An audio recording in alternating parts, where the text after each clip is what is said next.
بسم اللہ الرحمن الرحیم۔ اصول ستہ یعنی دین کے 6 بنیادی اصول، اس عنوان سے جو دور علمیہ صبح سے اللہ تبارک و تعالیٰ کے فضل و کرم سے، اس کی توفیق سے یہاں مرکز الدعوت الاسلامیہ کھیڑ میں ہو رہا ہے، منعقد ہے، اس کا یہ دوسرا حلقہ ہے، دوسرا سیشن ہے، جس میں انشاءاللہ تبارک و تعالیٰ تیسرا اور ایسے ہی چوتھا اصول آپ کے سامنے پیش کیا جائے گا۔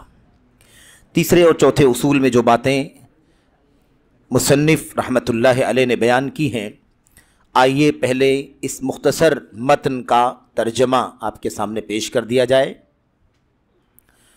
تیسرے اصول کے بارے میں مصنف فرماتے ہیں، الاصل الثالث، تیسرا اصول، ان من تمام الاجتماع السمع والطاعة لمن تأمر علينا ولو كان عبدا حبشيا، فبين النبي صلى الله عليه وسلم هذا الأصل بيانا شائعا كافيا بوجوه من أنواع البيان شرعا وقدرا، ثم صار هذا الأصل لا يعرف عند أكثر من يدعي العلم فكيف العمل به۔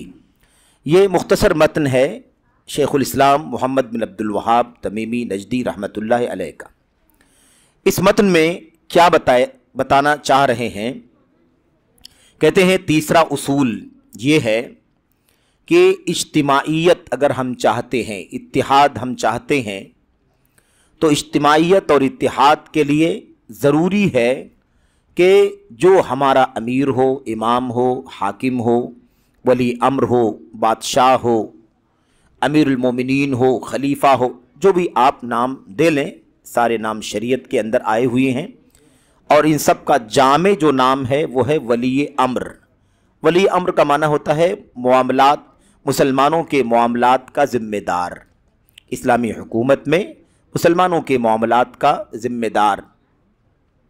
تو ولی امر جو بھی ہمارا ہو، جو بھی امیر مسلمانوں کا ہو، خلیفہ ہو، بادشاہ ہو، اس کی سمع و طاعت۔ سمع و طاعت کا معنی کیا ہے؟ اس کی بات کو سننا اور اس کا کہا ماننا، اس کی بات سننا اور اس کا کہا ماننا، جس کو ہم کہتے ہیں سننا اور اطاعت کرنا۔ یہ اجتماعیت اور اتحاد کی بنیادوں میں سے ایک بہت بڑی بنیاد ہے۔ اس کے بعد کہتے ہیں وَلَوْ كَانَ عَبْدًا حَبْشِيًّا، وہ مسلمانوں کا امام، امیر، ولی امر، حاکم، چاہے وہ کوئی حبشی غلام کیوں نہ ہو۔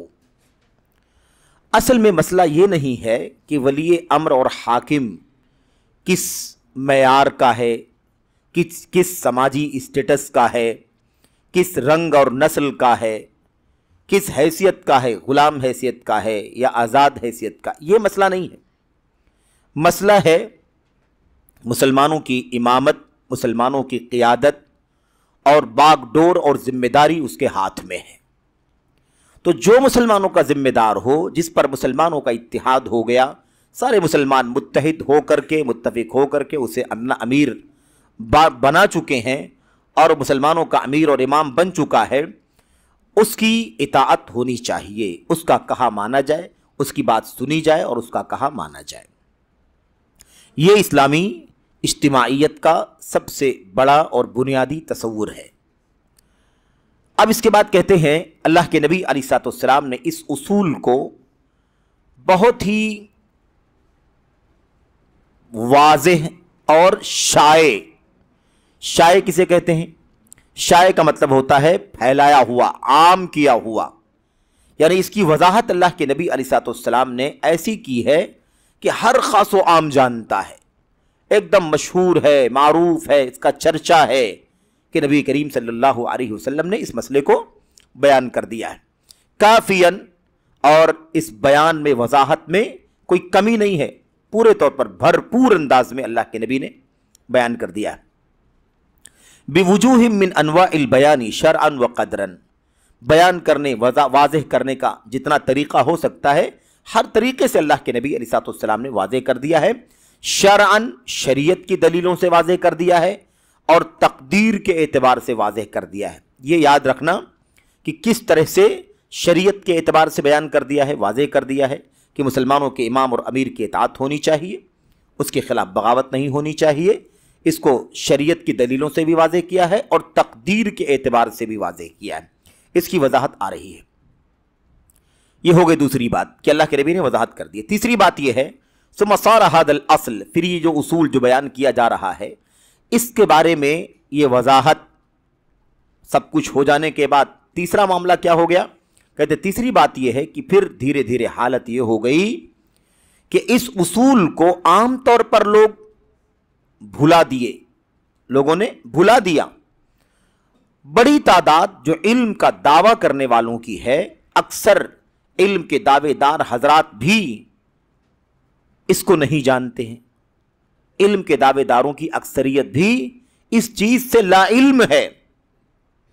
فَكَيْفَ الْعَمَلُ بِهِ، جب اچھے اچھے علماء یا بڑی تعداد میں علماء بھی اس کو نہیں جانتے کہ مسلمانوں کے امام اور امیر کی اطاعت ہونی چاہیے، سمع اور طاعت نہیں جانتے، تو پھر عمل کیسے کریں گے اس کے اوپر؟ کیونکہ علم جو ہے وہ پہلے ہونا چاہیے، عمل تو بعد میں ہوگا۔ تو علم نہیں ہے تو کس بنیاد پر عمل کریں گے؟ یہ متن ہے، یعنی یہ ٹیکسٹ شیخ الاسلام کا، اس کا معنی، اس کا مفہوم۔ آئیے دو تین باتیں اس میں سمجھتے ہیں۔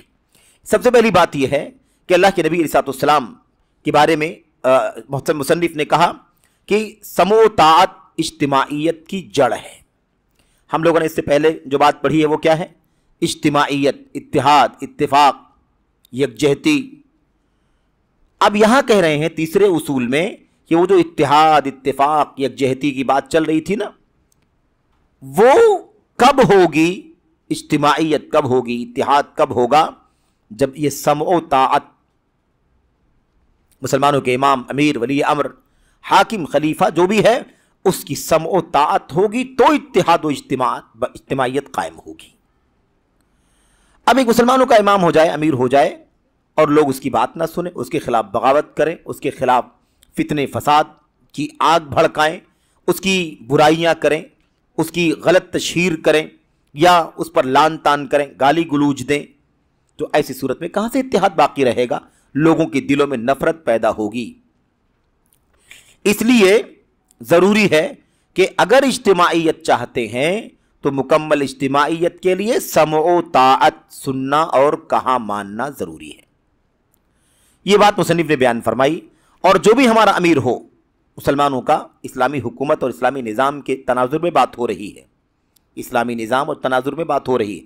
ابھی آئے گی بات، جہاں ہم اس ملک میں رہتے ہیں، جہاں اسلامی نظام نہیں ہے، یہاں پر یہ اجتماعیت کس معنی میں ہوگی، اور یہ اجتماعیت کیسے ہم عملی طور پر اس کو برپا کر پائیں گے، اس کا کیا ضابطہ ہوگا؟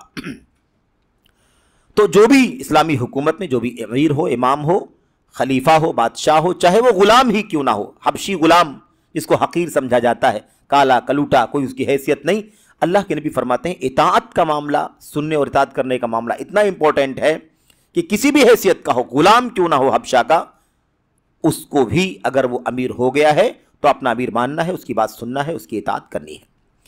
یہ بات اللہ کے نبی علیہ السلام نے کہہ دی، اور یہ جب تک نہیں ہوگا تب تک اتحاد، اجتماعیت، یکجہتی نہیں ہو سکتی۔ اللہ کے نبی صلی اللہ علیہ وسلم، آپ کی وفات ہوئی، خلفائے راشدین ابو بکر، عمر، عثمان، چوتھے نمبر پر حضرت علی بن ابی طالب رضی اللہ تعالیٰ عنہم اجمعین، یہ سارے صحابہ کرام جو تھے خلفائے راشدین، یہ مسلمانوں کے اولین امیر ہیں، امام ہیں، خلیفہ ہیں، بادشاہ ہیں، ہے نا؟ یہ بات سمجھانے کے لیے۔ اب یہاں وہ مسئلہ نہیں چھیڑ دینا، کوئی چھیڑ دے کہ خلیفہ تھے آپ نے بادشاہ کیوں کہا۔ خلافت اور بادشاہت کا جو مسئلہ ہے وہ یہاں پر زیر بحث نہیں ہے۔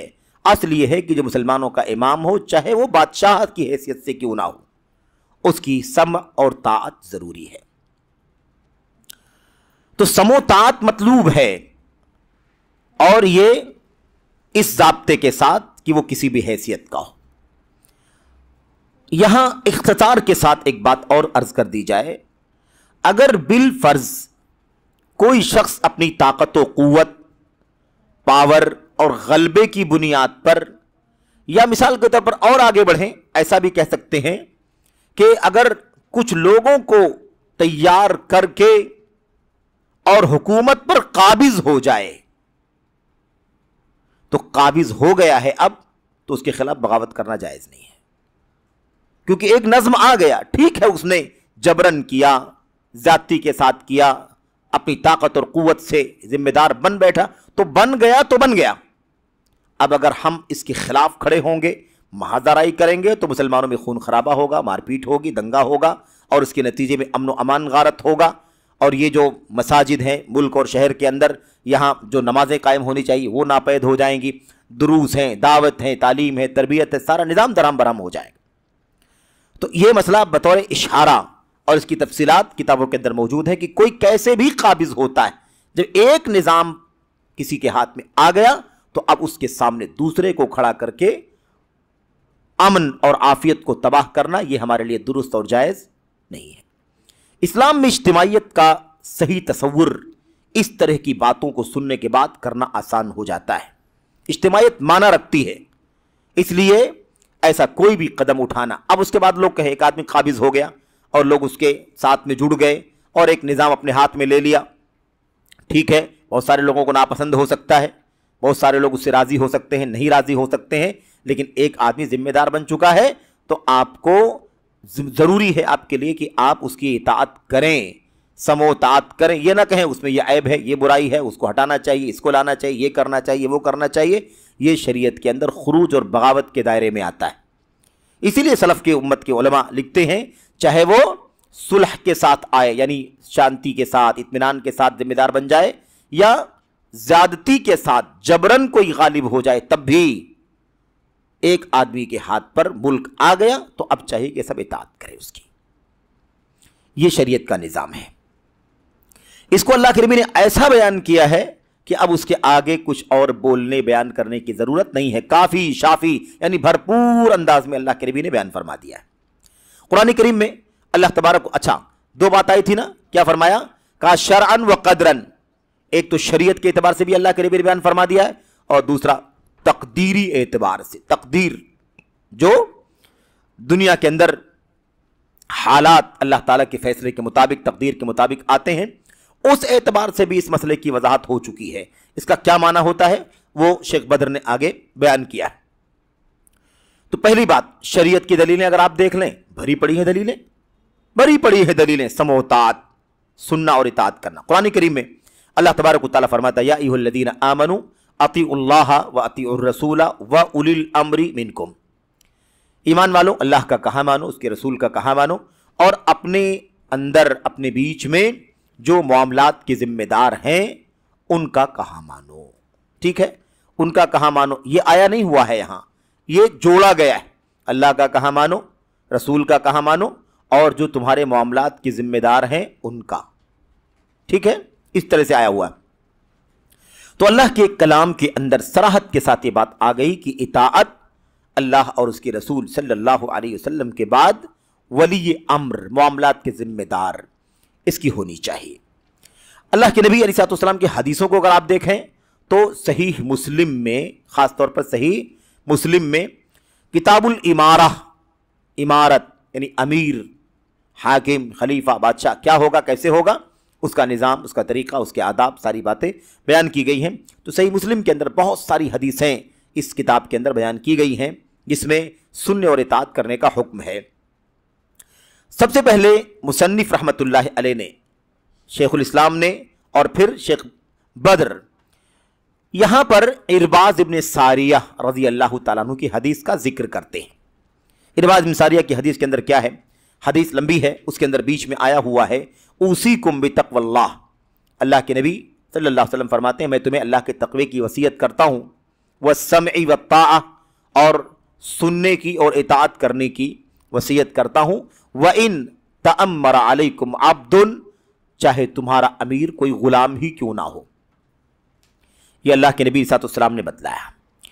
ایسے ہی آپ دیکھیے ایک اور حدیث جو ہمارے سامنے صحیح بخاری کی، اللہ کے نبی صلی اللہ علیہ وسلم نے فرمایا اسمعوا واطیعوا، سنو اور اطاعت کرو، سنو اور اطاعت کرو، وَإِنِ اسْتُعْمِلَ حَبْشِيٌّ كَأَنَّ رَأْسَهُ زَبِيبَةٌ، چاہے تمہارے اوپر ایسے آدمی کو امیر مقرر کر دیا گیا ہو جو حبشی ہو، یعنی حبشہ کا کالا کلوٹا غلام ہو، تو بھی تم اس کی بات سنو، اطاعت کرو۔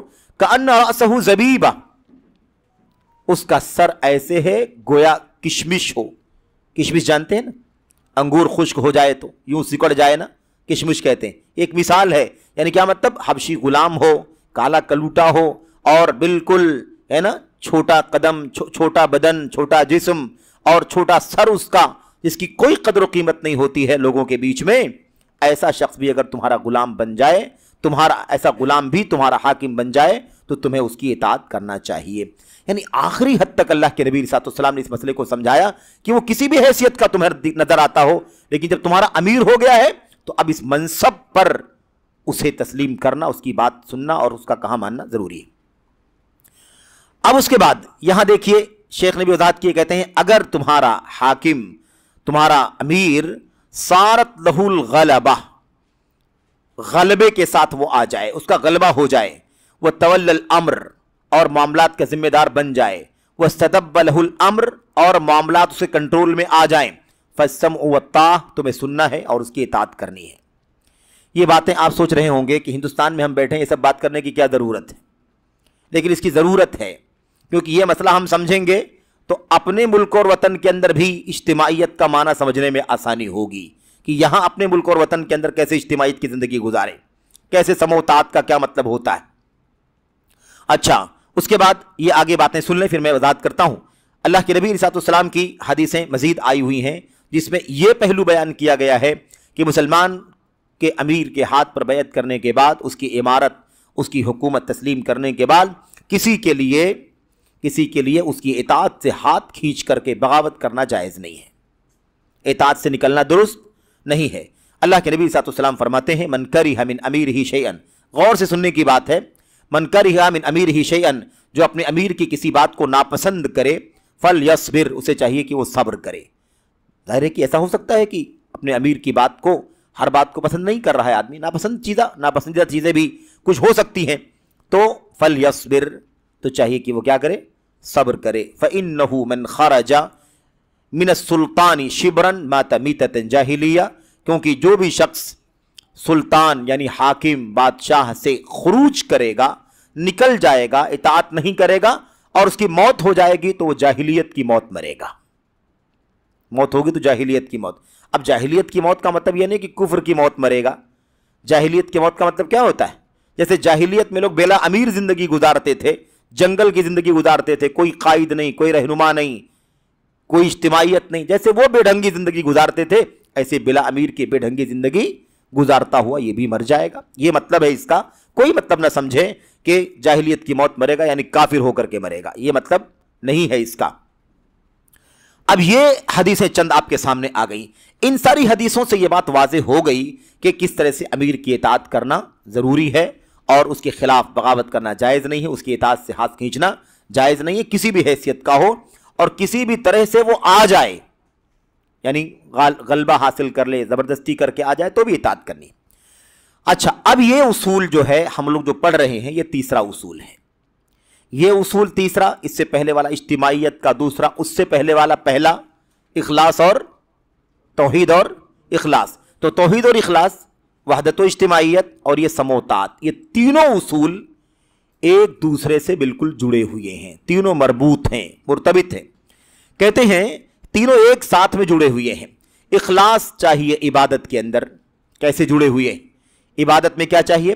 اخلاص چاہیے، اور لوگ ایسا ہونا چاہیے کہ لوگ ایک دم مطمئن ہو کر کے اللہ تبارک و تعالیٰ کی عبادت انجام دیں، امن رہے، عافیت رہے، سلامتی رہے، پورے اطمینان کے ساتھ جب ان کو نماز اور عبادات انجام دینے کا موقع ملے گا تبھی تو اخلاص اور اللہیت کے ساتھ نمازیں انجام دیں گے، عبادات کریں گے۔ تو کہتے ہیں کہ اخلاص عبادت کے اندر اور لوگوں کا اپنی عبادتیں اللہ کے لیے مطمئن ہو کر کے انجام دینا، ادا کرنا امن و امان اور اطمینان کے ساتھ، یہ ہو ہی نہیں سکتا ہے جب تک کہ اجتماعیت نہ ہو۔ جب تک کہ اجتماعیت نہ ہو تب تک کوئی آدمی امن و امان اور عافیت کے ساتھ اللہ تعالیٰ کی عبادت اور بندگی نہیں کر سکتا، ہے کہ نہیں؟ امن و امان رہنا چاہیے۔ تو امن و امان کے لیے کیا چاہیے؟ اجتماعیت چاہیے۔ اجتماعیت قائم کرنے کے لیے کیا کرنا پڑے گا؟ اگر آپ کا امیر ہے، حاکم ہے، خلیفہ ہے، تو آپ اس کی بات سنیں، اطاعت کریں، تو پھر ایسی صورت میں اجتماعیت باقی رہے گی، اجتماعیت قائم ہوگی۔ لیکن اگر بغاوت کے جھنڈے اٹھائے جائیں، ان کے منصب اور ان کے تختے کو پلٹنے کی کوشش کی جائے، تو ایسی صورت میں کہاں سے سموتات کے بغیر کہاں سے اجتماعیت قائم رہے گی؟ تو اللہ تعالیٰ کی عبادت اخلاص کے ساتھ کرنے کے لیے اجتماعیت ضروری ہے، اور اجتماعیت قائم کرنے کے لیے سمع و طاعت ضروری ہے۔ بغیر سنے اطاعت کیے ہوئے اجتماعیت کبھی قائم نہیں ہو سکتی۔ اس لیے تینوں چیزیں ایک ساتھ میں جڑی ہوئی ہیں۔ یہاں پر اس سلسلے میں ایک اللہ کے نبی علیہ الصلوۃ والسلام کی حدیث ہے جو میں آپ کے سامنے پیش کر دوں تاکہ یہ بات یہاں پر مکمل ہو جائے۔ صحیح روایت علامہ البانی رحمۃ اللہ علیہ وغیرہ نے صحیح قرار دیا ہے، امام ترمذی نے اپنی سنن میں اسے روایت کیا ہے، مشہور روایت ہے وہ۔ اس میں اللہ کے نبی علیہ الصلوۃ والسلام فرماتے ہیں ثلاث لا یغل علیہن قلب مؤمن، اخلاص العمل للہ والنصیحۃ لولاۃ المسلمین ولزوم جماعتہم فإن دعوتہم تحیط من ورائہم۔ یہ حدیث نبی کریم صلی اللہ علیہ وسلم کی ان تینوں اصولوں کو ایک ساتھ میں بیان کرتی ہے۔ یہ تینوں اصول، اخلاص، توحید اور اخلاص، اور اجتماعیت، اور تیسری چیز سمع و طاعت، ان تینوں چیزوں کو اللہ کے نبی علیہ الصلوۃ والسلام کی حدیث میں اکٹھا بیان کر دیا گیا ہے۔ اللہ کے نبی فرماتے ہیں تین چیزیں ایسی ہیں جن پر کسی مومن کے دل میں کینہ نہیں ہو سکتا۔ تین چیزیں ایسی ہیں جن کے بارے میں کسی مومن کے دل میں کینہ جانتے ہیں نا، اندرونی نفرت جو ہوتی ہے دل کے اندر، ایسا کوئی مومن، کسی مومن کے دل میں نفرت، کینہ نہیں ہو سکتا تین چیزوں میں، یعنی نہیں ہونا چاہیے۔ سچا مومن ہوگا تو کینہ نہیں ہوگا، اور اگر ہے تو دل سے نکالے تاکہ سچا مومن بن سکے۔ نمبر ایک، پہلی چیز کیا ہے؟ وہ اخلاص العمل للہ، اللہ کے لیے خالص عمل کرنا، جو پہلا اصول ہے نا، توحید اور اخلاص، اللہ کے لیے عمل کو خالص کرنا۔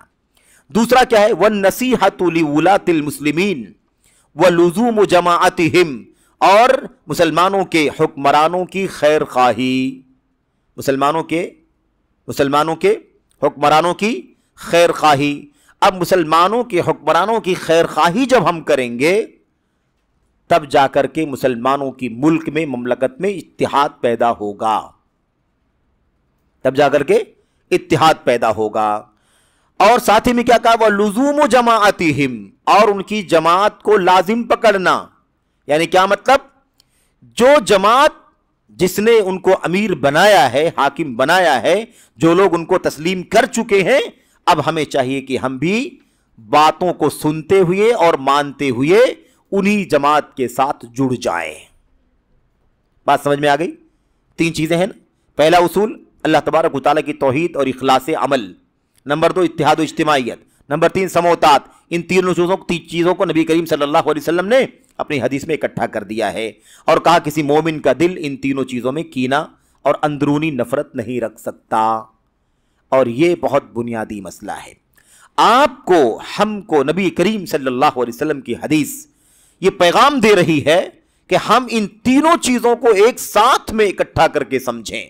اس دنیا میں توحید اور اخلاص کی ضرورت ہے، توحید و اخلاص کے لیے اجتماعیت اور اتحاد کی ضرورت ہے، اتحاد و اجتماعیت کے لیے امیر کی بات کو سننا اور ماننا ضروری ہے۔ ان تینوں باتوں کو نبی کریم صلی اللہ علیہ وسلم نے اس حدیث میں اکٹھا کر دیا ہے۔ اس سے ان تینوں اصولوں کی اہمیت سمجھ میں آتی ہے، اور شیخ الاسلام رحمۃ اللہ علیہ نے آخر ان تینوں باتوں کو مسلسل ایک طرف سے کیوں شروع میں بیان کیا ہے۔ اچھا، اس کے بعد یہاں پر جو بات اس سے پہلے چل رہی تھی اس پر ہم آ جاتے ہیں۔ اللہ کے نبی علیہ الصلوۃ والسلام نے شرعاً بیان کیا، شریعت کے اعتبار سے بیان کر دیا۔ یہ ساری حدیثیں ہمارے سامنے آ گئیں۔ اطاعت کرنا ہی ہے تمہیں، چاہے تم ناپسند کرو تو بھی صبر کرنا ہے، بغاوت کا جھنڈا نہیں اٹھانا ہے، اطاعت سے ہاتھ نہیں کھینچنا ہے۔ یہ ساری باتیں آپ کے سامنے آ گئیں۔ دوسرا جو پہلو تھا تقدیر کے اعتبار سے، کس اعتبار سے؟ تقدیر کے اعتبار سے۔ یہ تقدیر کے اعتبار سے کیا چیز ہے؟ آخر تقدیر کے اعتبار سے اللہ کے نبی علیہ الصلوۃ والسلام کیسے بیان کر دیں گے، اور اس کو بیان کرنے کا کیا طریقہ ہو سکتا ہے؟ اس سلسلے میں شیخ الاسلام رحمۃ اللہ علیہ نے جو بات کہی ہے اس کی شرح کرتے ہوئے، وضاحت کرتے ہوئے، شیخ الاسلام شیخ عبد الرزاق بدر حافظہ اللہ نے اس کی دو پہلو سے وضاحت کی ہے۔ آئیے دونوں پہلو کو سمجھیں۔ تقدیری طور پر، اور یہ یہ پہلو زیادہ اہم ہے کیونکہ یہ اب پریکٹیکل ماحول میں آپ کو لے کر کے جائے گا۔ ایک شریعت کی دلیلیں، قرآن و سنت کی دلیلیں آ گئیں کہ امیر کی اطاعت کرنی ہے، اس کی بات ماننا ہے، لیکن تقدیر کے اعتبار سے کیسے بیان کیا؟ تقدیر سے اعتبار سے اس طرح سے بیان کیا کہ اگر امیر کی اطاعت لوگوں نے کی، عملی زندگی میں، پریکٹیکل تاریخ میں، ہسٹری میں، آج دنیا کے اندر نظر ڈالنے سے پتہ چلے گا کہ جب جب لوگوں نے اپنے امیر کی، امام کی اطاعت کی، اس کی بات کو سنا، مانا، تو امن، عافیت، سلامتی، رحمت کا ماحول بن گیا۔ اور جب جب امیر کی اطاعت سے ہاتھ کھینچا، ان کی بات کو نہیں سنا، ان کے خلاف بغاوت کی، تو امن و امان تباہ و برباد ہو گیا، خوریزی ہوئی، جان کا نقصان ہوا، مال کا نقصان ہوا، دین کا نقصان ہوا۔ یہ تقدیری طور پر وضاحت ہے کہ نبی نے کہہ دیا اطاعت کرو، اطاعت نہیں کی گئی تو تقدیر کا فیصلہ آ گیا، تباہی آ گئی، نقصان آ گیا، اور اگر لوگوں نے اس پر عمل کر لیا تو ایسی صورت میں خیر آ گیا، بھلائی آ گئی، امن آ گیا، راحت اور سکون آ گیا، اللہ تبارک و تعالیٰ کی رحمت آ گئی۔ یہ تقدیری فیصلے کا، تقدیری طور پر وضاحت کرنے کا مطلب یہ ہوتا ہے۔ اب یہاں پر شیخ جو کہہ رہے ہیں میں اس کی وضاحت آپ کے سامنے شیخ کی زبان سے کر دوں، میں نے خلاصہ بیان کر دیا ہے۔ کہتے ہیں کہ تقدیری طور پر بیان کرنے کا مطلب یہ ہوتا ہے کہ جو کچھ دیکھا جا رہا ہے، مشاہدہ کیا جا رہا ہے، واقعات کا، حادثات کا، جو خوریزی کے واقعات آ چکے ہیں، درد انگیز واقعات پیش آ چکے ہیں فرقہ بندی کے نتیجے میں، اور چونکہ سیاسی گفتگو نہیں کرنی ہے، ورنہ میں اشارہ کرتا کہ آپ جزائر کے حالات دیکھ لیں، سیریا کے حالات دیکھ لیں، تو آپ کو اندازہ لگ جائے گا کہ یہ سب نتیجہ ہے بغاوت کا۔ خوریزی کیوں ہوئی، جان مال کا، آبرو کا نقصان کیوں ہوا؟ اس قسم کے لوگ اس کے اندر بڑھ گئے اور انہیں اکسایا، بھڑکایا، اور اس کے بعد بغاوت کا جھنڈا اٹھایا گیا، ہزاروں نہیں بلکہ لاکھوں کی تعداد میں جانیں گئی معصوموں کی، اموال تباہ ہوئے، عزت و آبرو ضائع ہوئی۔ تو تقدیری طور پر بھی یہ واضح ہے کہ فرقہ بندی کے نتیجے میں جو منظر نامہ دکھائی دیتا ہے، خوریزی کا، درد کا، کرب کا، جان مال، عزت و آبرو کے نقصان کا، یہ دلیل ہے کہ مسلمانوں کے امیر کی بات کو سننا اور اطاعت کرنا ضروری ہے۔ دوسرا اپوزٹ پہلو، وہ دوسرا پہلو کیا ہے؟ جو کچھ ہمیں دیکھنے کو، سننے کو، مشاہدہ کرنے کو ملتا ہے، کیا ہے وہ؟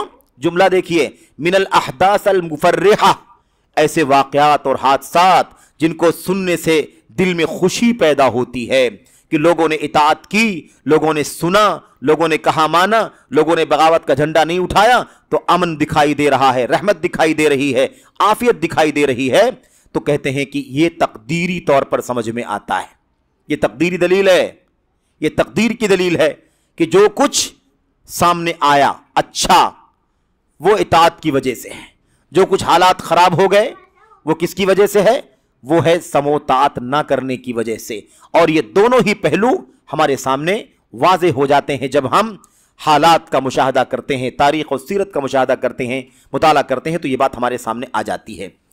یہاں پر ایک بات اور آپ سے عرض کرنی ہے، وہ یہ ہے کہ مصنف رحمت اللہ علیہ نے یہ بات کہی کہ کس طریقے سے اطاعت نہ کرنے، باتوں کو نہ سننے اور حاکم کی اطاعت سے ہاتھ کھینچنے کا نقصان دنیا کے سامنے آتا ہے، اور کس طرح سے ہلاکت آتی ہے، بربادی آتی ہے، اس کا بھی یہاں پر سرسری طور پر تذکرہ کیا گیا ہے۔ اللہ کے نبی صلی اللہ علیہ وسلم نے سمو طاعت کے سلسلے میں، سننے اور اطاعت کرنے کے سلسلے میں اتنی تاکید فرمائی ہے کہ آپ نے فرمایا تسمع وتطیع للامیر وان ضرب ظهرك واخذ مالك فاسمع واطع۔ یہ روایت امام مسلم نے اپنی سند سے اپنی صحیح میں نقل فرمایا۔ تمہیں سننا ہے، تمہیں اطاعت کرنی ہے اپنے امیر کی۔ ابھی ساری باتیں اسلامی حکومت کے تناظر میں ہو رہی۔ تمہیں سننا ہے، اطاعت کرنا ہے اپنے امیر کی، اگرچہ تمہاری پیٹھ پر کوڑے مارے جائیں، تمہاری پیٹھ پر کوڑے مارے جائیں، وَأُخِذَ مَالُكَ، اور تمہارا مال چھین لیا جائے، یعنی مارا جائے، تمہارا مال چھین لیا جائے، تب بھی تمہیں اپنے امیر کی بات سننا ہے اور اس کا کہا ماننا ہے۔ فَاسْمَعْ وَأَطِعْ، تو بھی تم سنو اور اطاعت کرو، کہا مانو۔ یہ اللہ کے نبی صلی اللہ علیہ وسلم کی حدیث ہے۔ اس سے یہ نقطہ ایک دم واضح ہو جاتا ہے کہ بھائی شکایت تو اپنے امیر سے کسی کو بھی ہو سکتی ہے، کبھی ظلم بھی دکھائی دے سکتا ہے،